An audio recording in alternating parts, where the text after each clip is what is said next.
The Battle of the Eastern Solomons, fought on August 24–25, 1942, stands as one of the pivotal engagements in the opening phase of the Guadalcanal campaign, a clash that not only tested the evolving naval doctrines of both Japan and the United States, but also exposed the strategic vulnerabilities inherent in the struggle for control over the Solomon Islands. This battle unfolded at a moment when the tide of the Pacific War hung in uncertain balance, mere weeks after the United States had launched its daring assault on Guadalcanal and Tulagi in early August. The landings had caught the Japanese by surprise, disrupting their own construction of an airfield, later completed by the Americans as Henderson Field, and forcing the Imperial Japanese Navy to respond swiftly. For Tokyo, Guadalcanal represented far more than a small patch of contested territory. It was a potential air base whose existence threatened their crucial supply and communication routes between the home islands, Truk, Rabaul, and the forward areas of New Guinea. For Washington, holding Guadalcanal was essential to halting Japanese expansion, safeguarding the sea lanes to Australia, and beginning the slow, grinding process of pushing Japan back across the Pacific. Thus, when U.S. Marines seized the island and began operating Henderson Field's aircraft, the stage was set for a major confrontation. The Japanese recognized that unless they retook Guadalcanal quickly, the Americans would entrench themselves, turning the island into an offensive launching point that could undermine future Japanese operations. In mid-August, Tokyo ordered a counteroffensive involving a coordinated combination of land, sea, and air forces, all converging to crush the American presence. Central to this effort was a troop convoy carrying thousands of soldiers, reinforcements desperately needed to expel the U.S. Marines from the island. Escorting the convoy were powerful naval assets, including carrier groups built around the fleet carriers Shokaku and Zuikaku, both survivors of the Battle of the Coral Sea and still among the most formidable vessels in the Japanese arsenal.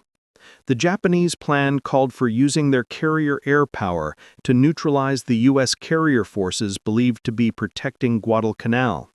In theory, this would allow the convoy to land reinforcements, overwhelm the Marines, and resume construction of the airfield. The Americans, however, were fully aware of Japanese intentions. Admiral Frank Jack Fletcher, commanding the U.S. task forces in the area, understood that control of the skies over the Solomon Islands would determine the fate of the campaign. He kept his carriers, Enterprise, Saratoga, and later Hornet, within striking distance, not to operate directly over Guadalcanal, but to provide a mobile shield against incoming Japanese strikes while the ground forces worked to maintain control of Henderson Field. For Fletcher and the U.S. Navy, the balance was delicate: remain too close and risk being hunted by land-based Japanese bombers, stay too far and risk leaving the Marines vulnerable to overwhelming enemy assaults. Meanwhile, at Henderson Field, the makeshift Cactus Air Force struggled daily to keep its aircraft flying. Composed of Marine fighters and dive bombers, several Army Air Forces units, and even a handful of Navy aircraft that had diverted from damaged carriers, this improvised air group played an essential role. Despite shortages of fuel, spare parts, and trained mechanics, despite even constant harassment by Japanese bombers, the Cactus Air Force provided the Americans with an invaluable advantage: a land-based force capable of striking Japanese ships, scouting enemy movements, and protecting the vital perimeter around the airfield. This presence meant that even if the U.S. carriers were forced to withdraw temporarily, Henderson Field could continue to project force in daylight, complicating Japanese plans. As both sides maneuvered for advantage, the Solomons became a sprawling, deadly chessboard. Reconnaissance aircraft from both fleets combed the seas in vast search patterns, attempting to locate enemy carriers before being discovered themselves. The dense cloud cover, unpredictable weather, and wide operational area all added layers of uncertainty. Both the Japanese and the Americans understood that whoever spotted the enemy first would likely seize the initiative. This tension built over days, culminating in a chaotic and complex series of encounters that escalated into the full-scale Battle of the Eastern Solomons. The Japanese hoped to draw the American carriers into a decisive battle in which their well-trained air groups could inflict crippling damage. Their strategy relied on splitting their air power, sending the light carrier Ryūjō out as a bait force, while the powerful Shokaku and Zuikaku remained concealed. Meanwhile, land-based aircraft from Rabaul and Buin were prepared to join the attack once the American carriers revealed their position. This layered assault aimed to overwhelm the Americans with waves of fighters, dive bombers, and torpedo planes. The Americans, though lacking the same level of pre-war preparation and aerial experience, compensated with improving radar systems, tighter carrier coordination, and the increasingly sharp instincts of pilots who had survived earlier engagements in the Coral Sea and at Midway. When Ryūjō was discovered, U.S. commanders recognized it as a threat but also as a potential distraction. They launched decisive strikes that ultimately sank the light carrier, removing one of the Japanese operational assets and reducing their ability to protect the reinforcement convoy. Yet the Japanese still managed to launch powerful counterstrikes. In one of the most intense moments of the battle, dive bombers from Zuikaku and Shokaku found and attacked USS Enterprise. Despite the ship's veteran crew and her formidable anti-aircraft defenses, Enterprise suffered multiple direct hits that tore through her decks and left fires raging across her interior. The damage was severe, and the ship was nearly put out of action entirely. But Enterprise, revered by her crew as the Big E, survived, thanks to extraordinary damage control efforts and the courage of sailors who fought fires, sealed flooded compartments, and kept her engines running even under the most catastrophic conditions. As darkness fell over the Solomons, the battle shifted toward the waters off Guadalcanal. Japanese destroyers attempted nighttime reinforcement runs, while American search planes and Henderson field pilots continued their relentless attacks. By the end of the engagement, the Japanese convoy was forced to withdraw without delivering the bulk of their reinforcements. Their losses in ships, aircraft, and critically experienced carrier pilots weakened their ability to conduct future operations. The Americans, though battered, held their ground. Enterprise survived, Henderson Field survived, the Marines survived, and with these three pillars intact, the United States secured a tenuous but undeniable strategic advantage. The Battle of the Eastern Solomons was not a decisive victory in the sense of Midway or later battles, yet its importance cannot be overstated. It preserved the American grip on Guadalcanal, inflicted irreplaceable losses on Japanese carrier aviation, and ensured that Japan would face increasing difficulty suppressing Henderson Field as the campaign wore on. In effect, the battle marked the moment at which Japan's offensive momentum in the South Pacific began to falter, shifting the initiative toward the Americans.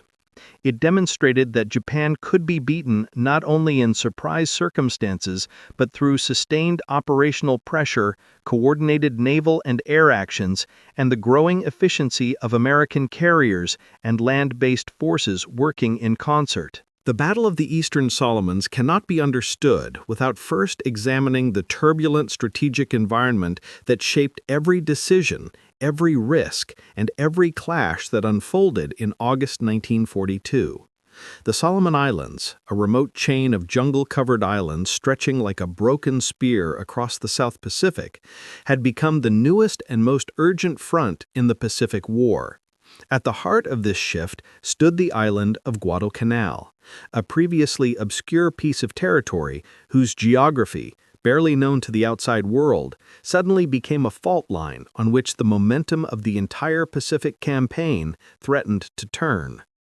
The United States, still reeling from the shock of Pearl Harbor but slowly regaining its strategic footing, recognized that Japanese expansion had reached a critical stage. From Rabaul, the fortress-like citadel Japan had turned into its dominant forward base in the Southwest Pacific, Tokyo's planners envisioned a sweeping arc of defensive and offensive positions that would insulate the empire's southern resource sphere, while also putting enormous pressure on Australia and interrupting American lines of communication. The seizure of Tulagi and the construction of a large airfield on Guadalcanal in mid-1942 were not isolated developments. They were integral components of a much larger design aimed at projecting Japanese air power beyond the Coral Sea and securing a platform that could threaten Allied supply movements, particularly those vital to reinforcing Australia. When U.S. reconnaissance aircraft detected the Japanese airfield under construction at Lunga Point, American strategic planners understood the implications instantly. Once completed, the airfield would extend Japanese air coverage deep into the eastern approaches of the Coral Sea, effectively strangling American mobility. The airfield represented potential dominance, and dominance in the Pacific was measured in miles of ocean, hours of flight time, and the ability to deny the enemy freedom of movement across vast distances. The Americans, still improvising their broader strategy, responded with angered urgency, launching Operation Watchtower, the first major Allied offensive against Japanese ground forces in the Pacific. This would become the Guadalcanal campaign, a grueling, 7-month struggle for airfields, sea lanes, supply lines, and above all, initiative. The initial landings on 7 August 1942 achieved complete surprise. Marine forces quickly seized the unfinished airstrip and began converting it into what would soon become Henderson Field, the single most contested patch of ground in the South Pacific. Its significance was simple but decisive. Whoever held Henderson Field could dominate the surrounding seas by day, using aircraft to strike any hostile ships attempting to approach the island. The Japanese quickly grasped the magnitude of the setback. Their rapid advance southward had been grounded not only by American intervention, but by a bold and unexpected offensive that threatened to fracture Japan's entire strategic posture in the region. A swift counter-response was essential. Tokyo's high command, particularly the Imperial Japanese Navy, believed that the situation could still be salvaged if they acted quickly enough. The Japanese Army, however, viewed the Solomons as secondary to its operations in New Guinea, where it aimed to capture Port Moresby by land. This inter-service rivalry, one of the most damaging structural flaws in Japan's war machine, greatly complicated the speed and effectiveness of their response. Yet the Imperial Navy, alarmed at the sudden shift in the strategic balance, began planning an operation to drive the Americans from Guadalcanal, reinforce Japanese ground units already assembling for counterattack, and restore their defensive perimeter. The Japanese plan relied on several complementary efforts, sending troop reinforcements through what American forces would soon call the slot, preparing powerful surface units to bombard Henderson Field, and deploying their most valuable instrument, their carrier strike forces, to sweep the seas clear of American naval power. Meanwhile, the United States faced a critical dilemma. The Guadalcanal operation had been launched with minimal preparation, scant intelligence, and extremely limited logistical support. The U.S. Navy, already stretched thin across multiple theaters, could not afford to permanently station a large fleet in the Solomons. Fuel, ammunition, replacement aircraft, and fresh troops were all in short supply, and every convoy attempting to reach Guadalcanal risked interception by Japanese aircraft, submarines, or fast surface units. The Americans also lacked sufficient carriers to exert the level of dominance they desired. After the losses at Coral Sea, Midway, and the strain of constant operations, the remaining U.S. carriers had to carry the burden of protecting the Marines on the island and the lifeline that sustained them. The result was a race, one not measured in miles run, but in ships launched, aircraft prepared, and convoys escorted. Both sides scrambled to reinforce their positions. The Americans rushed to strengthen Henderson Field and supply the Marines, while the Japanese sought to retake the island before the U.S. presence became unassailable. The stakes could not have been higher. If the United States secured Guadalcanal, it would gain a forward base from which to challenge Japan's southern defensive ring, threaten key supply lines, and begin rolling back Tokyo's earlier victories. If Japan retook the island, the Allies would lose their first offensive foothold, and the Pacific War might once again tilt in Japan's favor, prolonging the conflict for years. This strategic contest also unfolded under the broader shadow of changing naval warfare. Carriers, not battleships, were now the decisive weapons. Intelligence, aerial reconnaissance, radar, and the ability to detect the enemy first mattered more than the size of one's guns. The Battle of Midway had demonstrated this new reality with brutal clarity.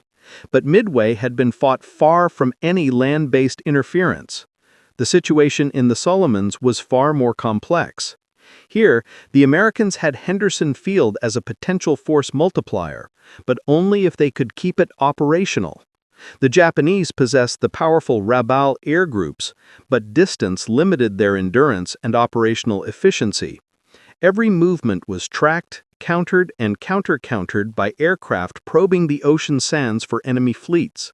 In this environment, the strategic situation evolved daily, as each side sought to outmaneuver the other through information, timing, and positioning. By mid-August 1942, intelligence reports suggested that Japan was preparing a major effort to retake Guadalcanal. Reinforcements were already embarking from Truk, and carriers including Shokaku and Zuikaku were moving south. The Americans, still repairing damage from previous engagements and still integrating newly arrived aircraft into their squadrons, braced for the inevitable clash. Admiral Frank Jack Fletcher, commanding the U.S. carrier forces, faced an unenviable balancing act. He needed to keep his carriers close enough to protect Guadalcanal, but far enough away to avoid catastrophic losses that could doom the entire campaign. As August 1942 unfolded and the strategic tension around Guadalcanal reached a sharp and unmistakable peak, the opening moves of the Battle of the Eastern Solomons began not with the thunder of bombs or the roar of carrier aircraft, but with a silent, relentless hunt that stretched across hundreds of miles of open ocean.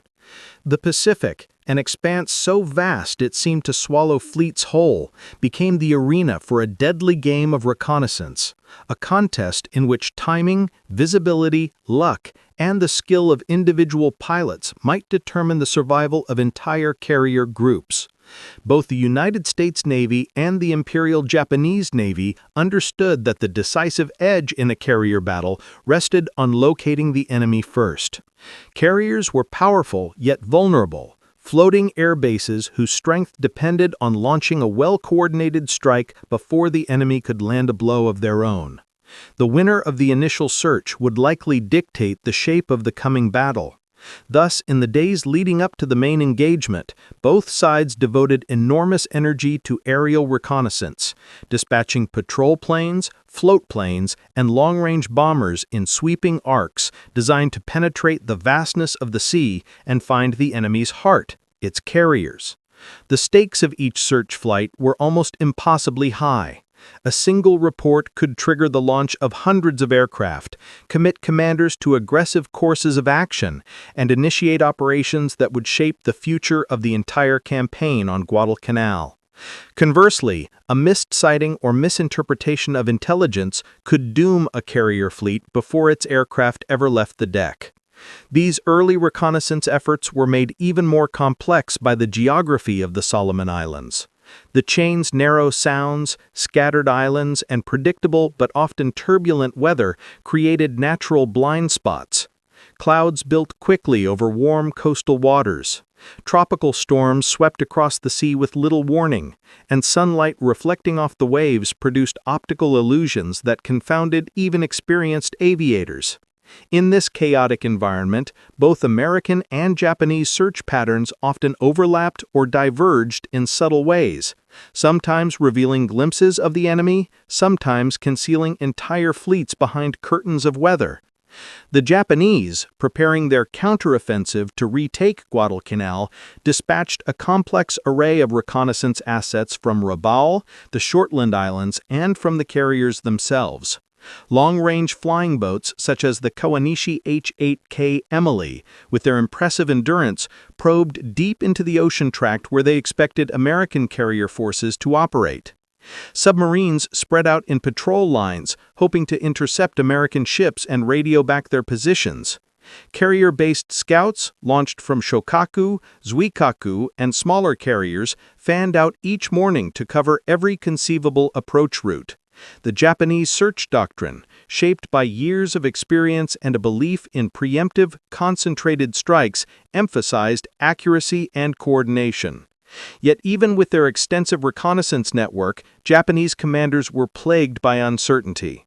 The Americans had grown more unpredictable after Midway, avoiding predictable patterns and using the cover of night or storms to reposition their forces.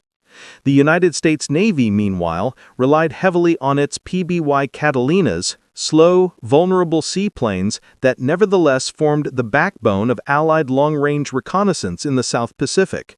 Operating from bases scattered across the region, including Espiritu Santo and Endriani, Catalina crews flew long, exhausting patrols over featureless seas. Their missions required extraordinary endurance, as crews often spent 12 to 16 hours scanning the horizon for the faintest shadow of a ship's silhouette or the thin wake trailing from a moving task force. Radar provided an advantage, especially when penetrating cloud cover or during night flights, but equipment remained primitive and sometimes prone to false echoes. Still, the Catalinas proved indispensable. On multiple occasions, their sighting reports provided the first hints of the Japanese movements that would shape the coming confrontation. American carrier scouts, typically SBD Dauntless dive bombers outfitted for reconnaissance, also took to the skies each dawn. Their crews were trained to identify enemy ships at extreme distances and radio back precise descriptions. However, coordinating these searches required careful calculations. Fuel limitations, enemy interception risk, and the need to maintain tight operational security meant that not every area could be covered every day.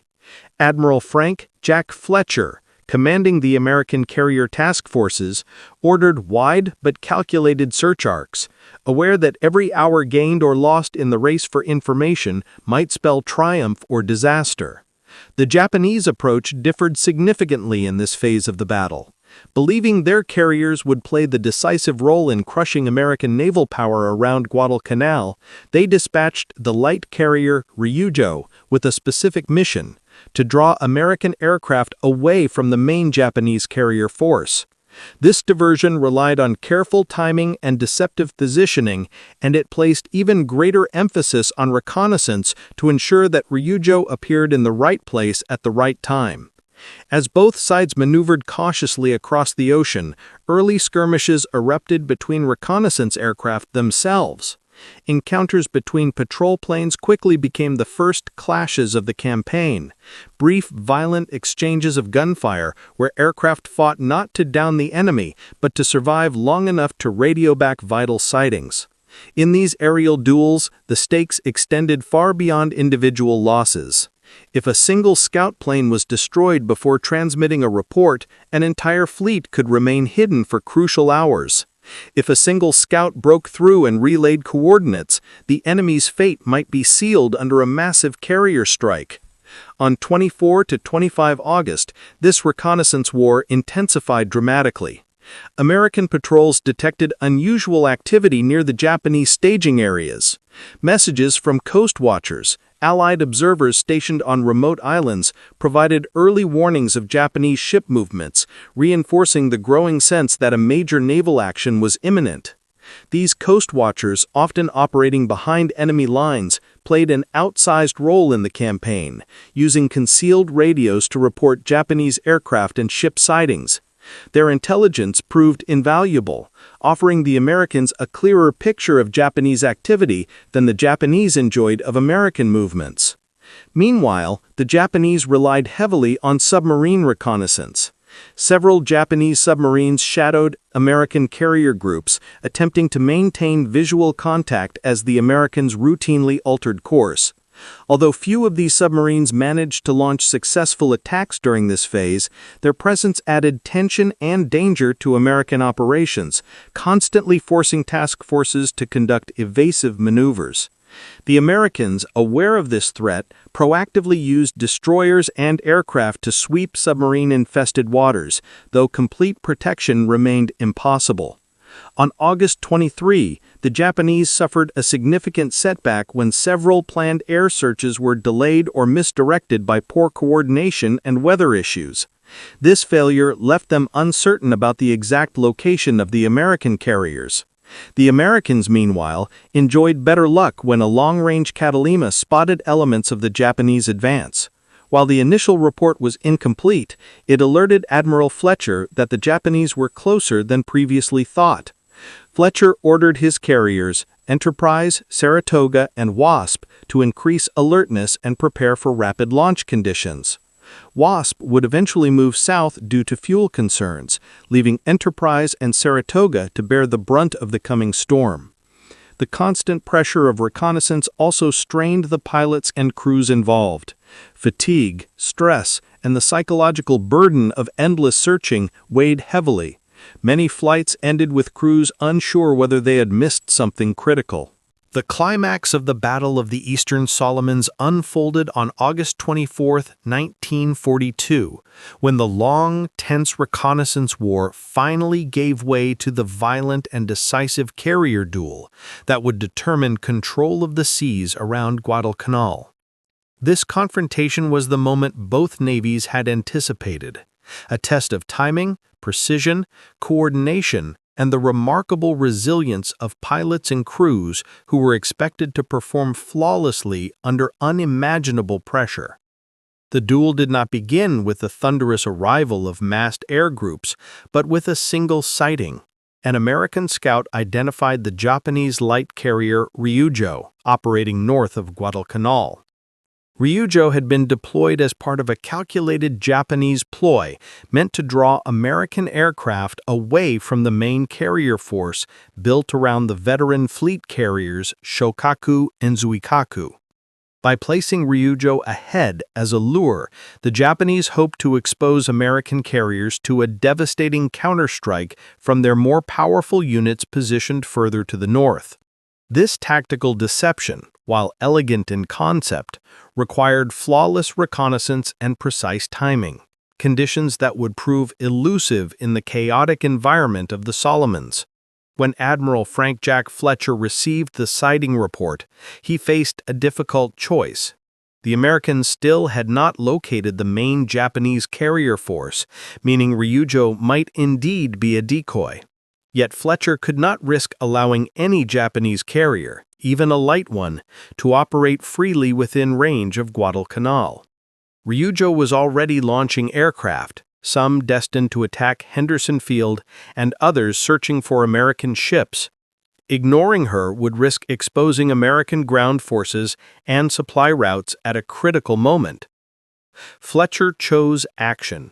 He ordered Saratoga to launch a full strike group composed of dive bombers and torpedo planes, accompanied by fighter escorts.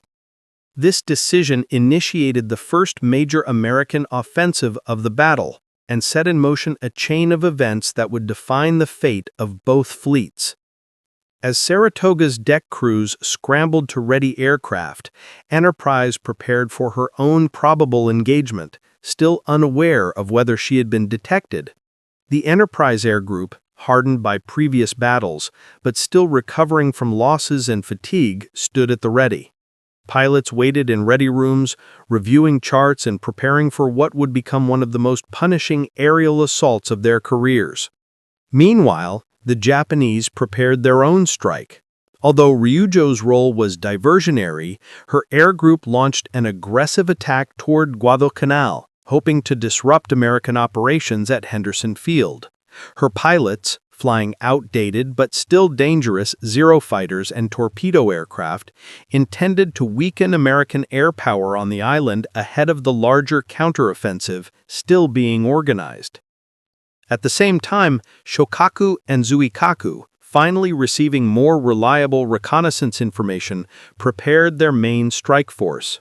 Once they located the American carriers, they would hurl dozens of skilled aviators into the attack, veterans of earlier campaigns whose experience, coordination, and precision were expected to yield another Japanese victory. But American luck and persistence shifted the momentum. Shortly after Saratoga's strike group departed, additional scouting reports confirmed that Ryūjō was not supported immediately by the main carrier force. While Shokaku and Zuikaku were still threats, they remained frustratingly elusive. Saratoga's aircraft sped toward their target, while Enterprise fighters maintained combat air patrol over the fleet. The duel soon shifted from maneuver to violence. Saratoga's air group located Ryūjō in the early afternoon.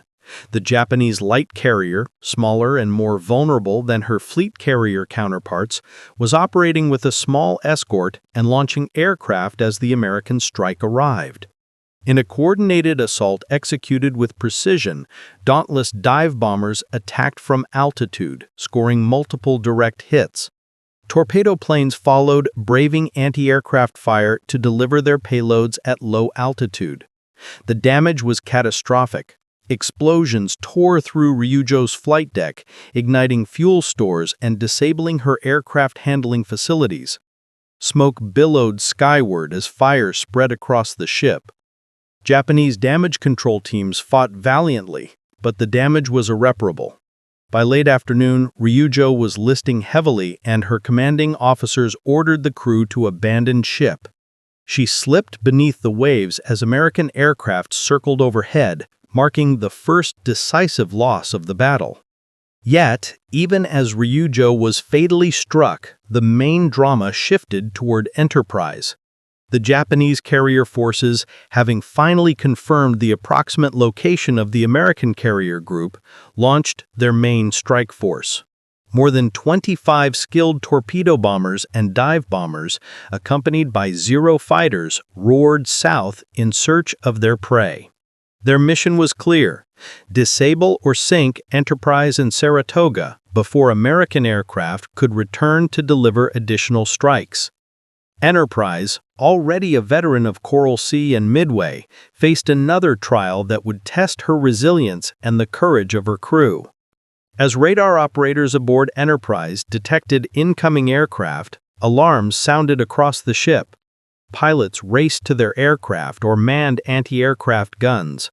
On the flight deck, crews worked frantically to clear aircraft and prepare for the inevitable onslaught. The sky soon filled with Japanese attackers diving out of the sun, using tactics honed through years of combat. Their approach tested the limits of American defensive coordination.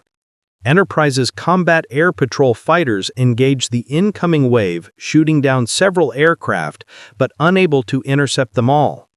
The ship's anti-aircraft guns, 5-inch dual-purpose guns, 40mm Bofors and 20mm Oerlikons, opened fire in a deafening continuous barrage.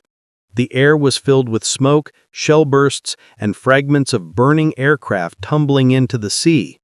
Despite the fierce resistance, several Japanese dive bombers broke through and began their attack runs. Enterprise maneuvered violently, her helm responding with sharp turns intended to throw off enemy aim. Her crew, trained to operate under extreme duress, remained focused even as bombs fell around them. The first bomb struck aft, penetrating the flight deck and exploding within the ship. A second bomb soon followed, striking near the forward elevator. Both detonations caused severe damage. Fires erupted, power flickered, and several compartments flooded. A third bomb narrowly missed, exploding close enough to blast fragments across the deck and worsen the carnage. For a moment, it appeared that Enterprise might suffer the same fate as Lexington or Yorktown. But the crew, hardened by previous battles, fought back with determination. Damage control teams raced into action, sealing off compartments, extinguishing flames, and stabilizing listing sections of the ship. Medical personnel worked tirelessly to treat wounded sailors as smoke billowed across the deck, while Enterprise's air group continued its operations despite the chaos. Those already airborne launched counterstrikes or maintained defensive patrols. Those preparing for launch adjusted to the shifting conditions on the deck as the damage control teams contained fires and cleared debris. The Japanese attackers, after completing their bombing runs, withdrew with heavy losses. Many of the most experienced aviators in their strike force were shot down during the engagement or forced to ditch due to fuel shortages.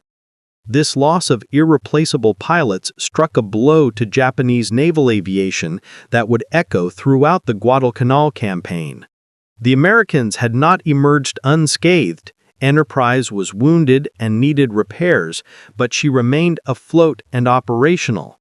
Her survival not only preserved American carrier strength, but also ensured that the Japanese could not achieve the decisive victory they sought. As the sun began to set, both sides assessed the outcome of the duel. Ryūjō had been sunk, and Shokaku and Zuikaku had failed to inflict fatal damage on the American carrier force. Enterprise, though battered, prepared to continue fighting. As the Battle of the Eastern Solomons shifted into its decisive late phase, the focus of the conflict moved from the rolling decks of the American carriers to the rugged, hastily fortified airstrip on Guadalcanal, Henderson Field. What transpired there on August 25, 1942, was nothing less than a transformation of the strategic balance in the South Pacific. Despite the ferocity of the carrier duel and the brutal damage inflicted upon Enterprise, the Americans had an ace the Japanese could neither fully counter nor eliminate: the Cactus Air Force, a patchwork assembly of Marine, Navy, and Army Air Forces pilots stationed at Henderson Field. Their presence, precarious yet persistent, ensured that Guadalcanal was not merely a battleground, but a forward airbase capable of projecting lethal force into the sea lanes around the island. The very existence of Henderson Field posed a strategic dilemma for the Japanese. While carriers had the advantage of mobility, they were vulnerable, finite, and required constant maneuvering. Henderson Field, on the other hand, could launch aircraft repeatedly throughout the day as long as fuel, ammunition, and maintenance resources were available. Even though the airfield was often undersupplied, frequently bombarded, and perpetually strained, it gave the Americans a foundation the Japanese could not easily uproot. On the morning after the carrier duel, which had seen Ryūjō sunk and Enterprise damaged, the Japanese attempted to push reinforcements toward Guadalcanal using a convoy of troop transports and accompanying warships. Their goal was clear: land enough soldiers to retake the island, overwhelm the Marine defenders, and recapture the critical airfield. If successful, Henderson Field would be lost, the American offensive halted, and the broader Solomon Islands campaign reset in Japan's favor. But the Japanese timetable had already been shattered by American reconnaissance, carrier strikes, and their failure to neutralize the U.S. carrier groups. Now, the Cactus Air Force moved to exploit this window of opportunity. Despite fatigue, constant alerts, and the strain of continuous operations, the pilots at Henderson Field launched in waves to intercept incoming Japanese ships. Their coordination was remarkable considering the limited communication equipment available, the makeshift facilities, and the intense pressures of combat flying. Joining the Marines were Navy pilots whose aircraft had diverted to Henderson Field after the carrier battles left them unable to safely return. Together, this improvised but determined force had only one mission: stop the Japanese reinforcement convoy at any cost. As the sun rose over Iron Bottom Sound, the first attack waves took shape. Marine SBD Dauntless dive bombers, escorted by F-4F Wildcats, climbed steadily into the tropical sky. Their aircraft, though rugged and dependable, lacked advanced instrumentation, forcing pilots to rely heavily on visual navigation. Yet their experience, honed through daily combat and constant Japanese harassment, made them formidable. The Japanese convoy, unaware of the full extent of American air power still available after the carrier engagements, pressed southward with confidence. But the moment they were spotted, the situation changed dramatically. The dauntless pilots, trained to deliver precision strikes even under heavy fire, executed steep dive attacks on the transports and escorts. Explosions ripped through several ships, scattering the formation and forcing rapid, evasive maneuvers. Japanese anti-aircraft guns roared in defiance, filling the sky with black bursts, but the American pilots, relentless and resolute, kept their runs steady. Each successful hit was more than a tactical victory. It represented another disruption in Japan's already fragile timetable. Meanwhile, the Wildcats defended against incoming Zero fighters, attempting to shield the convoy. Dogfights erupted over the water as pilots twisted, rolled, and fired in frantic, high-speed dances of life and death. Although the Japanese pilots were highly trained, the long distances they had to fly from their bases limited their endurance and reduced their numerical advantage. The Cactus Air Force, operating from a nearby base, retained the freedom to land, refuel, rearm, and return, giving them sustained pressure that the Japanese could not match. By midday, several Japanese troop transports had been heavily damaged or forced to retreat. But the Americans were not finished. Additional attack waves launched throughout the day, targeting any vessel attempting to approach Guadalcanal. Each sortie pushed the Japanese further back, diminishing their ability to deliver the reinforcements they desperately needed.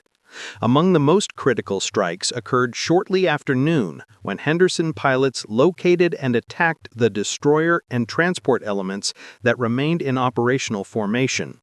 One transport loaded with troops and equipment took multiple bomb hits and erupted in flames. Survivors leapt into the water as the ship listed and sank. Others were forced to beach their ships on nearby islands, effectively removing them from the operational battle. These losses crippled Japan's immediate ability to retake the island. Meanwhile, Japanese commanders attempted to send airstrikes from Rabaul and the Northern Solomons to strike Henderson Field, hoping to disrupt its operations long enough for their remaining transports to reach Guadalcanal. Bombers and Zero escorts arrived in waves, filling the skies above the airfield. Henderson's defenders scrambled to meet them, taking off from a runway that was little more than compacted dirt surrounded by foxholes, revetments, and makeshift hangars. Anti-aircraft guns scattered around the island opened fire as American fighters intercepted incoming formations. In several intense engagements, Marine and Navy pilots shot down multiple Japanese bombers and fighters, preventing them from inflicting serious damage. The Japanese succeeded in damaging the runway in some raids, but not enough to halt operations. Bulldozers, engineers, and Marines worked tirelessly to repair it, often under sniper fire or while new raids were already inbound.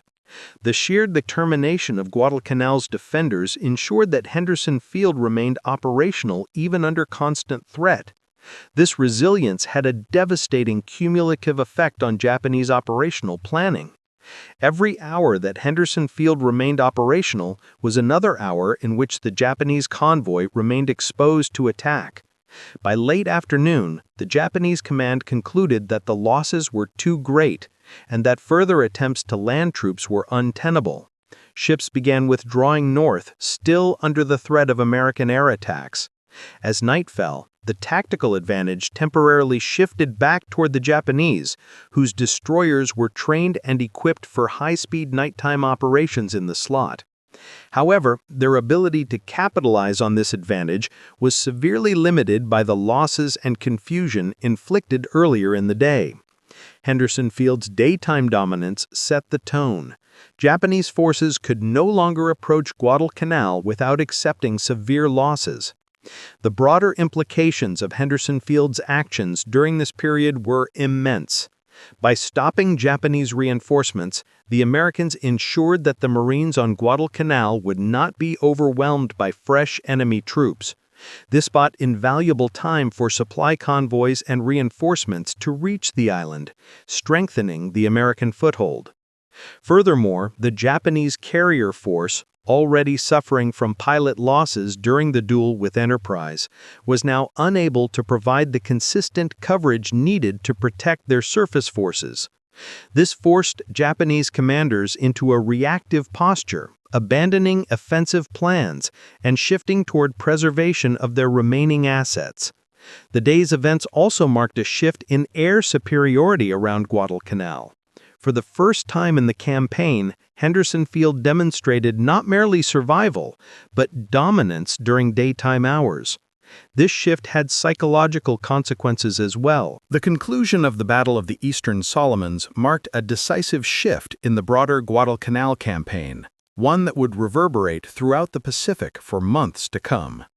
Even as the smoke of battle settled over the turbulent waters of Iron Bottom Sound, the strategic implications of the Japanese withdrawal became abundantly clear. Despite the ferocity of their attacks, the commitment of their carrier air groups, and the determination of their surface forces attempting to deliver reinforcements, Japan found itself unable to break the growing American grip on Guadalcanal. In the immediate aftermath of the carrier duel and the devastating strikes launched from Henderson Field, Japanese naval commanders faced a harsh reality. Their supply and reinforcement convoys had been battered, their opportunities to land fresh troops severely limited, and their operational timetable thrown into chaos. While the Imperial Japanese Navy had entered the engagement with confidence, believing that a concentrated strike might crush American resistance and pave the way for a swift retaking of the island, they underestimated the resilience of U.S. forces and the strategic value of Henderson Field. The withdrawal order, issued in the late hours following relentless American air pressure, was more than a tactical correction. It was a moment of recognition that their plan to deliver decisive reinforcements had failed. Japanese destroyers, often referred to as the Tokyo Express, attempted to salvage the operation by conducting high-speed nighttime runs to deliver troops and supplies. Though these operations would continue throughout the campaign, their effectiveness remained limited. The inability to land large, cohesive formations of troops during or immediately after the Battle of the Eastern Solomons meant that Japanese forces already fighting on Guadalcanal remained isolated, undersupplied, and increasingly exposed to the growing strength of the American defense. This withdrawal had profound consequences for the Japanese war effort. First and foremost, it ensured that the Marines on Guadalcanal would not face a sudden flood of reinforcements capable of overwhelming their defensive positions. The American foothold, precarious, fragile, and held at great cost, was now far more secure. For the first time since the landings in early August, the United States could begin to envision a long-term defense of the island. Supply lines, though still threatened, became more reliable as the U.S. Navy gained confidence in operating near Guadalcanal during daylight, knowing that Japanese air power had been significantly weakened. Moreover, the Japanese withdrawal marked a turning point in the carrier war of 1942. The Imperial Navy lost the light carrier Ryūjō, numerous aircraft, and, most importantly, experienced pilots whose loss eroded Japan's elite air corps. Unlike the United States, which rapidly expanded pilot training programs and industrial output, Japan struggled to replace trained aviators. Every pilot lost at the Eastern Solomons represented a strategic deficit that became impossible to overcome as the war progressed. American carriers, though damaged, remained operational or repairable. Enterprise, the workhorse of the Pacific Fleet, suffered serious hits during the battle. But her survival ensured that the U.S. Navy retained a powerful tool in upcoming operations. With the arrival of new carriers, such as Hornet, soon complemented by the newly repaired Saratoga, and later the potent Essex-class vessels, the United States was on the cusp of gaining irreversible naval superiority. The strategic outcome of the battle extended far beyond the carriers themselves. The preservation and strengthening of Henderson Field allowed the Americans to project air power across the sea lanes that Japan desperately needed to control. Day after day, the Cactus Air Force disrupted Japanese convoys, intercepted air raids, and attacked naval forces attempting to approach the island. Every Japanese attempt to reinforce Guadalcanal now required navigating a deadly gauntlet of American aircraft by day and the threat of U.S. surface forces by night. This forced Japan to adopt increasingly desperate measures for supplying and reinforcing their troops, often resulting in chronic shortages that eroded morale and combat effectiveness on the island. Strategically, the Battle of the Eastern Solomons proved that the United States could not only hold territory seized during the early months of its counteroffensive, but also blunt Japanese efforts to retake key ground. It shifted the initiative firmly into American hands. With each failed Japanese attempt to land reinforcements, the balance of power on Guadalcanal shifted further. Over the weeks that followed, the Marines and newly arriving Army units strengthened their positions, expanded the perimeter, and increased the operational readiness of Henderson Field. The Japanese, by contrast, were forced into a grueling, grinding campaign, marked by disease, starvation, and dwindling supplies, conditions exacerbated by their failure at the Eastern Solomons. The outcome of the battle also underscored the growing disparity in strategic mobility between the two powers. While the Japanese Navy remained dangerous, its ability to conduct major offensive operations began to wane. Fuel shortages, losses in experienced manpower, and damaged or sunk vessels forced Japanese planners into increasingly conservative strategies. Meanwhile, the Americans continued to expand their logistical capacity, moving toward a long-term campaign of island hopping that would eventually bring the war to Japan's doorstep. In analyzing the deeper consequences of Japanese withdrawal, one must also consider the psychological impact. For the first time in the Pacific War, Japanese forces faced a sustained setback that could not be attributed to surprise or temporary logistics issues. Instead, the Battle of the Eastern Solomons revealed systemic weaknesses in Japanese strategy, most notably the reliance on achieving quick, overwhelming victories before American industrial power could be fully brought to bear. That window had now closed. The Japanese army on Guadalcanal, once confident in its ability to dislodge the Americans, now recognized that reinforcements would come slowly, piecemeal, and often in insufficient numbers.